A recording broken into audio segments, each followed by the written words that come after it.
Tiens, on a de la visite. C'est une des gestionnaires du conservatoire. Alors pas de danger. Elle est juste là pour nous observer et nous compter. Ils viennent nous voir souvent, surtout dans les périodes importantes. Et c'est le cas en ce moment. C'est le printemps. Il faut s'activer pour trouver notre partenaire car c'est la saison de la reproduction. Comment ça se passe ? Eh bien, on se présente sous notre meilleur jour. C'est à cela que servent les parades nuptiales. On exécute une danse précise, spéciale à vos 7, et si tout se déroule bien, cela se conclut par un accouplement.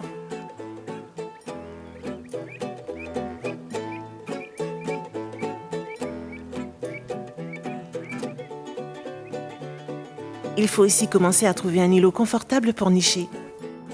Et il y a beaucoup de voisins potentiels. Des avocettes, bien sûr, mais aussi des sternes, des goélands, parfois des chevaliers gambettes ou des échasses blanches. C'est un drôle de remue-ménage. Et en ce moment, ça s'active de partout, pas seulement chez les oiseaux. Les ports du Marais s'animent en quelques minutes d'un balai de tracteurs et de remorques. Ils conduisent des barges chargées de coquillages et de matériel. Les ostréiculteurs vont profiter de la marée basse pour ramener les jeunes huîtres sur les tables d'exploitation. Elles ont été au préalable détachées des supports d'élevage, mises dans des poches et repartent en mer pour continuer leur croissance. Couver nos œufs semble bien plus facile que faire grandir des coquillages. Mais on aime bien les voir s'affairer avec leurs bateaux à fond plat qui leur permettent de naviguer quand l'eau est peu profonde.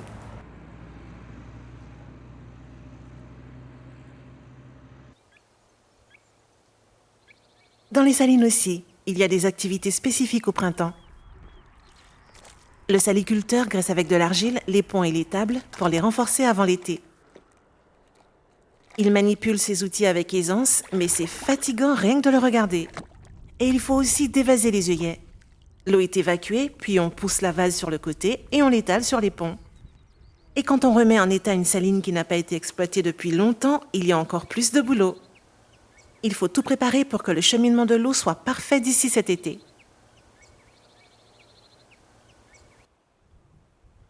Les variations de salinité fortes mais graduelles permettent aux herbiers immergés de se développer. Certains marais abritent même une petite algue rare et menacée à l'échelle mondiale, la tolipelle saline. Mais le programme Life Salina pense aussi à elle en lui réservant des bassins aux conditions adéquates. En effet, pour que la floraison de la tolipelle batte son plein, il faut donner à cette espèce annuelle de fortes variations de salinité. Faible en période hivernale et en augmentation constante jusqu'à l'assèchement du bassin à la fin du printemps. Ces petites boules orangées sont discrètes mais à leur manière aussi jolies que les tapis de renoncule aquatiques. Avec les beaux jours, les animaux retournent pâturer sur les talus ou bossis. Rien de mieux que le grand air. L'herbe édrue est bien verte, ils vont se régaler. En plus, le pâturage aide à l'entretien des parcelles. Les génisses et agneaux nés dans l'année découvrent pour la première fois ces paysages bien particuliers et certains autour d'eux profitent avec enthousiasme du printemps.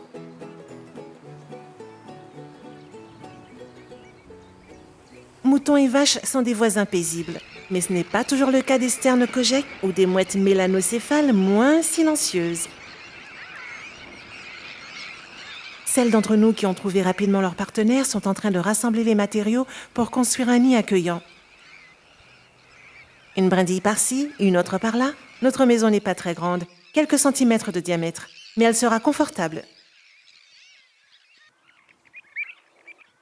On se sent aussi plus en sécurité en restant proches les unes des autres. Comme ça, il y aura toujours quelqu'un pour donner l'alerte. Si les prédateurs restent à distance et si personne ne vient nous déranger, dans quelques semaines, le marais sera plein de nouveaux poussins d'avocettes.